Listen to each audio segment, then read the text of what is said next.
name is Mariana, and I'm a program director at Chatteris Educational Foundation. Before we begin our today's session, I would like you to take a moment to reflect. Please think about one positive thing that happened to you today. Did you receive a message from an old friend? Did you try a new tasty restaurant? Or did you finally have a lunch break all to yourself? Please scan the QR code or use the link that Margaret will provide in the chat box to join the Jamboard and share your reflections with us. Amazing. Thank you, everyone, for sharing with us. And, sometimes it's important to just pause for a moment and take a moment to reflect, to be able to notice all the good things, all the positive things that happen to us every day. Let me go back to my PowerPoint.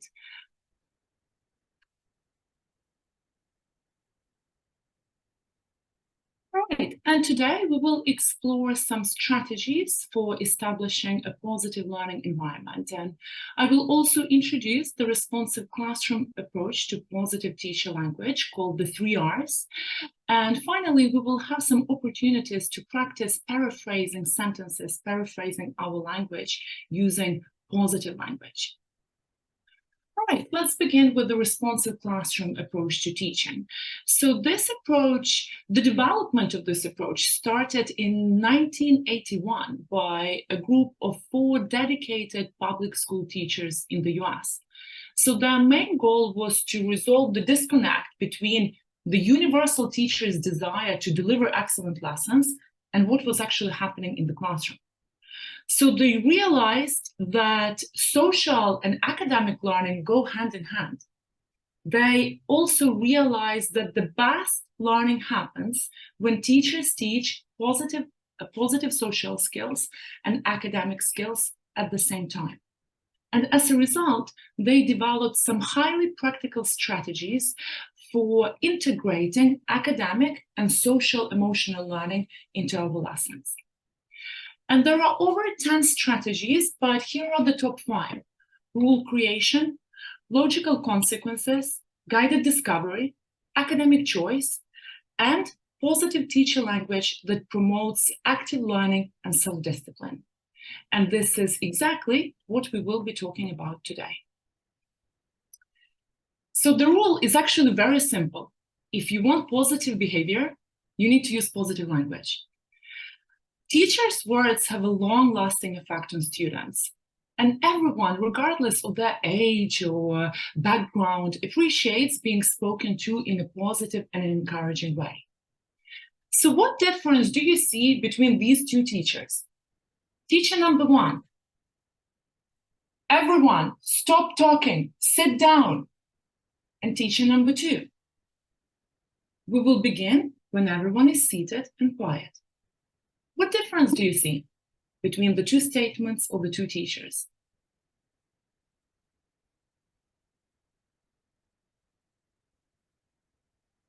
Well, of course, body language, that's obvious. Tone of voice, facial expression, right?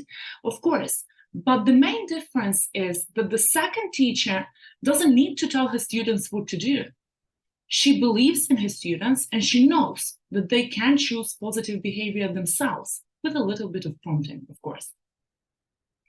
So right now we are going to look at the 3 R's approach to positive teacher language. What do you think the 3 R's stand for? Any guesses? Share them in the chat box. And it's okay if you don't know, I'll explain everything in a moment. But let's try and guess. What do the 3 R's of positive teacher language stand for? Fantastic. Response, reliable, report, excellent guesses. I think they will need to expand this approach, because the 3 R's in this approach, according to responsive classroom, stand for reinforcing, reminding, and redirecting. But I love your ideas as well. All right, and let's begin with the first R, reinforcing language. It's important to remember that children build on their strengths, not their weaknesses. So we need to try and shift our focus from their weaknesses to their strengths. And as a teacher, by default, we are always looking for mistakes. And we immediately want to correct those mistakes or teach students how to self-correct them. And don't get me wrong, constructive feedback is extremely important for students' academic development, and we should continue giving regular constructive feedback to our students. But in addition to that developmental feedback, and in addition to focusing on the areas for development, we should also regularly focus on their strength and their achievements. And we can use reinforcing language to do that. And here are some tips for you. First of all, when you are using reinforcing language, it's important to name concrete and specific behaviors. Rather than saying something very general like, well done, nice work, good job, you need to be specific and you need to tell your student exactly what they did well, so they know that they need to continue doing it in the future. So instead of saying, your spelling shows progress, which the student might not even understand what the teacher is on about, try saying something more specific.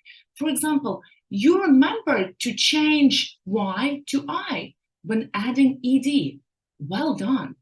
So the student will know well that they understood the new grammar rule correctly and will continue applying it correctly in the future. The second tip is to de-emphasize your personal approval. Remember, it's not about you, it's about them. It's about their development. So very often you hear teachers saying, oh, I really like how you answered that question. Oh, I'm pleased to see that you have completed your assignment. Oh, I'm happy to see that you have finished your homework already. And by constantly saying, I, you focus on yourself, not on students' development. And they will get used, and they would, in the future, they will focus on pleasing you rather than developing academically. So it is important to use student-centered language and make them about them. So for example, instead of saying, I'm pleased to see that you have added key details to your main point, you could say, you have added key details to main point. You have added key details to your main point. That helps your audience understand what you are talking about. Yes? So tell them exactly what they did well and tell them why it's important. Yes, explain to them why it is important. It helps your audience understand you. Yes, or you use the present simple tense correctly. It helps your audience understand you. It helps people understand what you're saying. Another tip here is to avoid holding one student as an example for others. Every student is different. And every student has very different skill set, very different strength, very different areas for development. And one student may never be able to achieve the same results as some of their classmates, regardless of how much effort they put. So if you want to praise one student, perhaps consider doing it in private, instead of holding them as an example to the entire class, especially when you know that the rest of the class may actually never be able to achieve the same results. Another point here is to remember to reinforce positive aspects of all students. I'm sure you have some overachievers in all of your classes. And I'm sure you have students that always know all the correct answers, and they're always the first ones to complete all the assignments, and they're always ready, and they're always the best. And of course, you should praise them for their effort and their dedication, but we should also remember to praise and focus on the strength of other students. So it's important to focus not only on the results, not only on the outcomes, but also on the effort of the students. And that way you will be able to actually identify strength of students who perhaps are not as academically advanced. So, for example, if you notice that your student who is usually struggling with reading has actually done a good job during your last reading session, you can tell them, again, putting them in the center, using a student-centered approach. You can say something along the lines, you read 3 pages during our readers workshop today. What helped you concentrate? Ask them, prompt them to reflect. What helped you concentrate? So that way, the student will think about the strategies that help them concentrate and achieve those results. And once they consciously identify those strategies, they will be able to reuse them. Right? So by asking this simple question, you actually help students to build some strategies that can help them focus, that can help them succeed academically. And here are some useful phrases that you can use. So for example, I noticed, right? You can say here, using you, focusing on yourself for a moment, you can say, I noticed that you have completed your assignment on time, yes? Or I heard that you have pronounced all of the words correctly today, well done. Or, as I mentioned previously, try to start with you and make it more student-centered. You paid attention to the entire lesson today. Well done. You remembered to apply, this new rule when completing your assignment. Great job today. And you can see a few other phrases, useful phrases on the list as well. And now I want us to take a moment to practice. So you can see a sentence on the screen, and I want you to take 2 minutes to read the sentence and paraphrase it using reinforcing language and share it in the chat box with us. There is no one correct answer. There are so many ways you can go about it. So don't worry about getting it right. Just use your imagination and try to use some of the phrases suggested or any other reinforcing language that you know. And we've got the first answer here, yes? Give a big round of applause to Mary for her correct usage of simple present tense. That's fantastic, yes? Not only a teacher is reinforcing the students' achievement and praising them, but also encouraging the classmates to reinforce that positive behavior.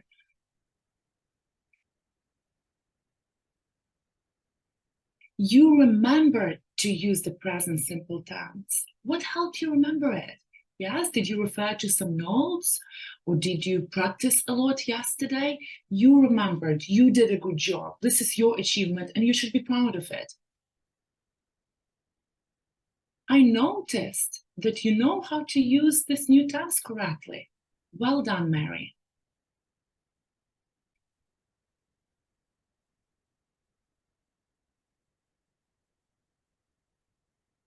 Yes, another good example. Excellent work, Mary. Your consistent use of the present simple is a clear demonstration of your learning. Yes. Keep it up. Yes, more encouragement. Fantastic. Thank you, everyone. Thank you for sharing your responses with us in the chat box. I appreciate it. All right, let's move on to the second R then. Reminding language. So adults need reminders. I have a million of reminders every day on my Google Calendar and sticky notes, everything. Students don't really use Google Calendars or sticky notes. Students also need reminders. They need regular reminders to stay on track during lessons and outside of their lessons. So we should use positive reminding language to help students stay on track. The best way to do that is to remind them about some rules or expectations at the start of a possibly challenging task. If you know that the task is difficult and you can predict that some of your students may struggle with the task, before they start, remind them about some rules and expectations, whether they are academic rules or whether they are rules regarding their behavior in the classroom when working in groups or when working independently. It's important to remember that you can't remind about something you have never explicitly explained or taught. right? So if you want to remind them about, again, like a grammar rule or classroom rule, you need to make sure that you've already explained it and you've set those rules and taught them clearly to your students. It's also good to keep in mind that reminding language only works effectively at the very early stages, when the student and when both the student and teacher are calm, right? Once the students are too far into their mistake, they might become hyperactive or too nervous. Reminding language will no longer be effective, but that's okay. We'll talk about a third approach a little bit later. All right, so here are some tips for using reminding language. First of all, prompt children to remember for themselves what they should be doing instead of simply telling them. This way, you give agency to your students, you give them autonomy, right? And you also show them that you believe in them and that you trust that they can choose positive behavior, that you trust that they can make the right decision, right? So, for example, instead of telling your student exactly what to do, you can remind them by saying something along the lines of, think about what you can do to help you concentrate. Yes, if you see that your student is not focusing on a task, just prompt them to think about it. Or show me how you can focus on the lesson. Show me, yes, how do you focus on the lesson? So that way you prompt them, and trust me, you will be surprised. You will be surprised that they will make the right decision and they will make some changes to their behavior. It's also important to remember to use neutral tone and body language.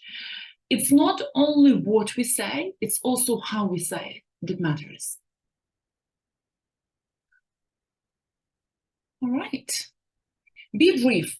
When students are working on a task, or especially if you're giving reminders during the lesson, you don't want to distract them from the lesson with your reminders, right? So don't go on a rant about, positive behavior or the rules that you explained yesterday and they don't remember and things like that.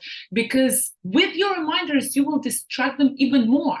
And instead of helping them, you will make it worse for them and you will make it more difficult for them to concentrate on the lesson. So when you give your reminders, be very brief. It's also very important to watch for follow through. When you give a reminder, of course, you can continue with your lesson, but after a few minutes, make an eye contact with your students, or show them with a gesture, that I can see that you have made the changes to your behavior. I can see that. Well done. Or simply nod to acknowledge that you can see that they have made those changes. If you don't follow through, next time, don't expect them to even listen to you, because they will learn very quickly, and students notice those things immediately. They will learn very quickly that you're not following through and they actually don't need to listen to you. So please make sure to remember to follow through. And again, you don't need to go back to the student and explain things to them again. It can be as simple as a nod. All right, and again, here we have some useful phrases. So things like show me how. Yes, show me how you listen to your teacher. Yes, or remind me how to politely interrupt your classmate when they're speaking. Or what can you do if you have a question? What can you do if you have a question, right? So all of these phrases are very useful when you want to make polite reminders and positive reminders for your students. And again, let's practice. So here is, we have 2 sentences here, and let's paraphrase them using positive reminding language and share them in the chat box. So many good answers. Thank you everyone for actively participating. Thank you everyone for sharing. Who can remember what we do when our classmate is sharing? Amazing. Prompt them, right? Show them that you believe that they can make the right decision and they can change their behavior without being directly told what to do. Who can share what we do when our classmate is talking? What should we do? when you have a question when someone is speaking. How will you show me that you have a question that's a good one? Please repeat what your classmate says. What do we need to be doing? Yes, and maybe also it's good to acknowledge that you understand and recognize that you know that they have some questions and they have a lot to say. I understand that you have a lot to say, but what should we do to be respectful when someone is talking? Fantastic. Show me how you can be respectful when someone is speaking. Thank you, everyone. So many fantastic answers in the chat box. Thank you, everyone, for sharing. And we have one more R left. Redirecting.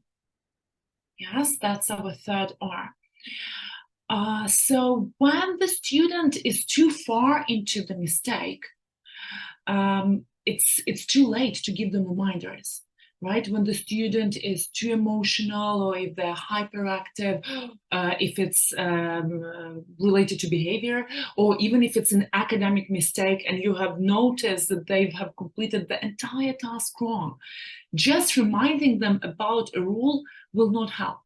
At this point, we need to stop them and redirect them.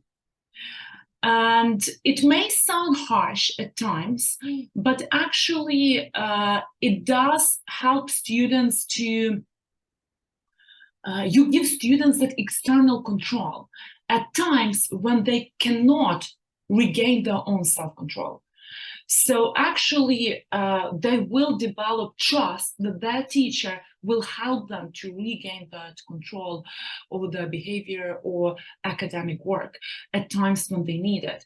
So redirecting language is also important to master. So here are some tips for you. With redirecting language, at this point, we need to be direct. As I said, reminders are no longer effective at this stage. So we need to be direct and specific about what we want students to do. So instead of saying, Casey, you need to work harder, means nothing to Casey, right? What does it mean to work harder? She's already working hard, in her opinion, right?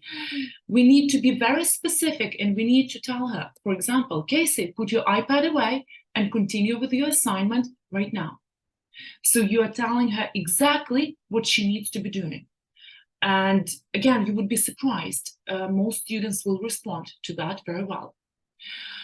Another important thing to remember here is that actually I've personally seen a lot of teachers, myself inclusive, very often saying what we want students to stop doing. We tell our students, stop talking to your neighbor, you know, stop running around, stop doing this, stop doing that.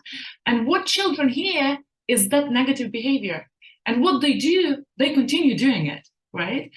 Because at that point, when they are too far into the mistake, they can no longer read between the lines. They can no longer comprehend your advice.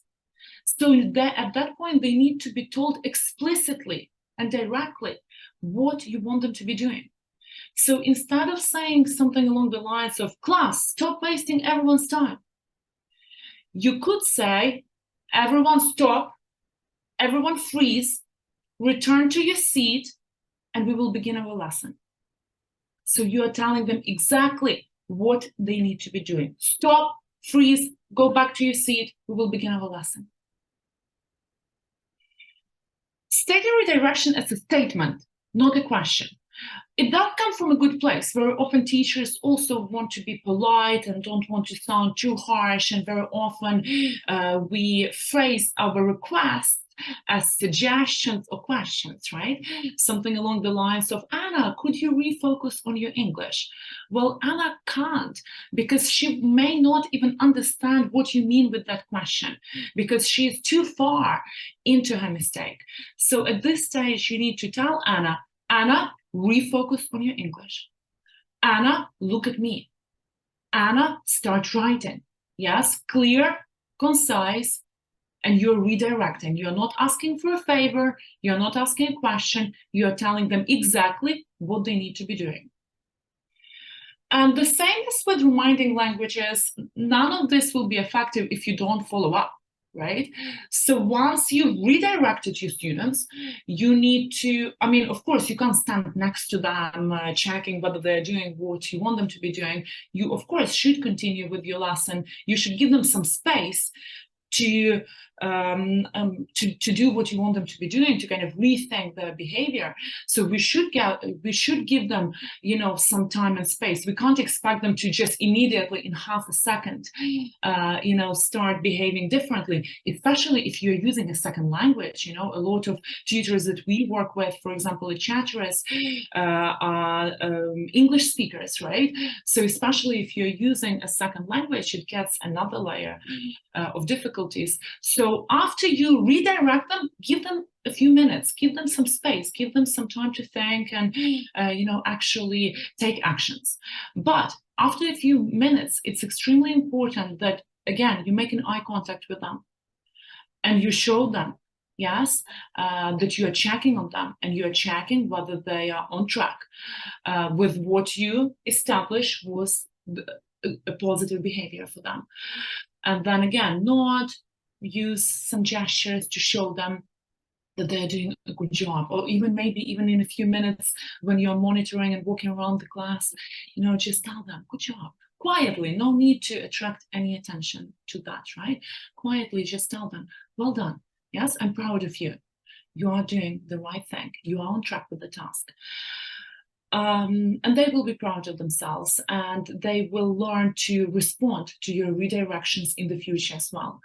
Again, with most of these things, it takes some time. It doesn't mean that tomorrow you go to the classroom, you try some of these techniques and they immediately work and change everything for you. They may not, because it will take some time for you to learn how to use some of these strategies effectively, and it will take some time for your students to get used to these strategies as well.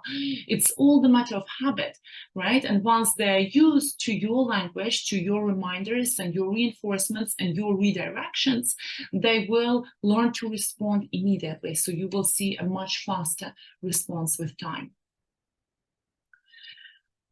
All right, and let's practice redirecting. So here are some phrases, yes? Stop, everyone. Freeze. Let's begin the lesson. We will begin the lesson when everyone is seated. Yes, it's time to start the lesson. Please be quiet. So we have some sentences on the screen. Please take 2 minutes to paraphrase them and share them with us in the chat box. Noise level chart, that's interesting. Yes, use quiet voice, right? So tell them what they need to be doing, what they should be doing, not what they shouldn't be doing. Yes, we will begin once everyone's eyes on me or once everyone's eyes on the screen. Or as simple as that, it's time to start a lesson. And sometimes they will not listen to you. They will be running around, right? And then you can tell them, stop, everyone, freeze, right? It's time to start a lesson now. It's time to start learning. Fantastic. Thank you, everyone, for sharing your sentences with us. All right, what's next? Actually, somebody messaged me privately, and I understand that this is a lot of information, right? And it will be difficult to remember these useful phrases.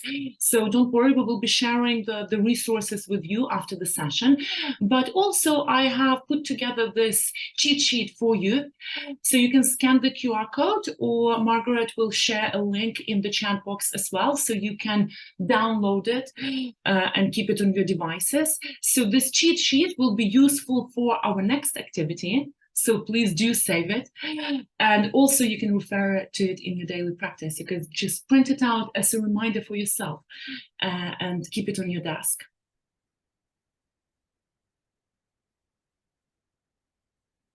All right, so you have it in the chat box as well.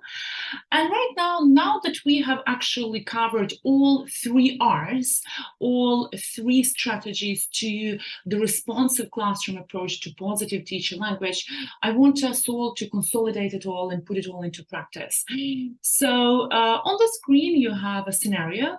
So please take, let's say how much time we have. We can have 5 minutes, right? So you can take 5 minutes and please read the scenario and decide what strategy would you use? Would you reinforce students' behavior? Would you remind them or about some rules and expectations, or would you redirect them?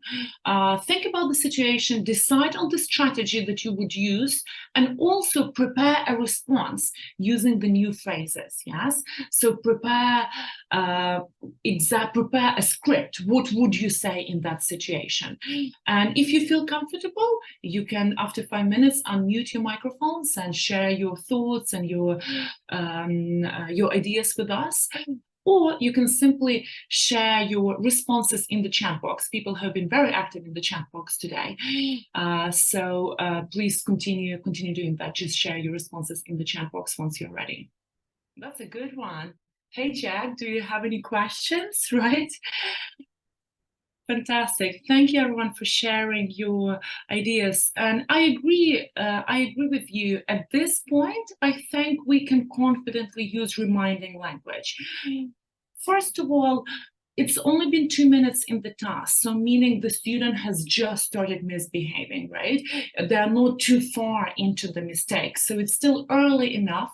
I don't think we need to use redirecting language at this stage. I think at this stage, if you simply remind them and prompt them to choose positive behavior and bring them back on track, they will respond well to them, and there is a chance that they will actually start working on the assignment. And we have some amazing examples here, right? So what should we be doing now, Jack, right? Show me what we should be doing, right? Show me, I want to see what we should be doing. Please finish your work in a minute. It's time to focus on your worksheets, right? You have 8 minutes left. Remind them of time as well. You have 8 minutes left. It's time to start focusing on your assignment. Jack, show me how we focus independently on our work. Yes, show me how we do it. And again, you don't make them feel bad at that stage. With this positive reminding language, you give them a chance to prove you that they're a good student, that they can make those decisions independently, that they don't need you to tell them what to do. Yes, you give them agency and you give them autonomy to make those decisions, and you show them that you believe and trust that they can make those positive decisions and change their behavior. Thank you very much, everyone, for sharing your responses. Again, so many fantastic ideas in the chat box today. I appreciate you participating so actively. All right, how much time do we have? 15 minutes. Fantastic. So changing language is challenging. It takes time. Even though I'm sure you're all listening to the session and you're like, that's easy, like I can do that, obviously, it's very simple phrases. But trust me, when you actually want to apply it in practice, somehow in those moments when you are frustrated with the student, you immediately forgot everything you learned, right? You immediately forget all of the positive strategies. So actually, as a teacher, it takes time to even master and develop those skills and be able to use positive language effectively in practice. So I suggest that you choose one of the strategies and set it as a goal for yourself for a month. For example, in November, I will try to consciously use reinforcing language regularly with my students, right? And then once you feel comfortable with that, it will become natural with time. Then you can move on to the next strategy. But if you just try to focus on all three or more, it will be very difficult for you as well. And then once you are more comfortable and once you expose your students to your rules and expectations and your way of managing these kind of situations in the classroom, they will also feel more comfortable with your approaches and respond better. Okay, so I mentioned it at the beginning of the session, and I would like to mention it again. Believe in your students. And what's even more important, tell them and show them that you believe in them. So actually, research shows that students who think that their teachers believe in them, they achieve much higher academic results. So here on the screen, you have an example of one study conducted in 2014, where hundreds of high school students, they participated in this study, and they had to submit an English essay, right? They had to submit an assignment. And then they all received constructive feedback from their teachers, and with some action points, feedback on their writing. And then half of the students received one extra sentence at the end of the teacher's feedback. And that sentence was, "I'm giving you this feedback because I believe in you." And you would be surprised that the students who received that one extra sentence later on achieved much higher grades on their future tests. Teachers didn't know who those students were, so actually they couldn't, affect the results or impact the results of the study, because the researchers added that sentence randomly without teachers' knowledge. So once again, this is an amazing example of how teachers' language can have can make a massive difference in students' lives. And to be honest, I just think that language is such a powerful tool for all teachers, right?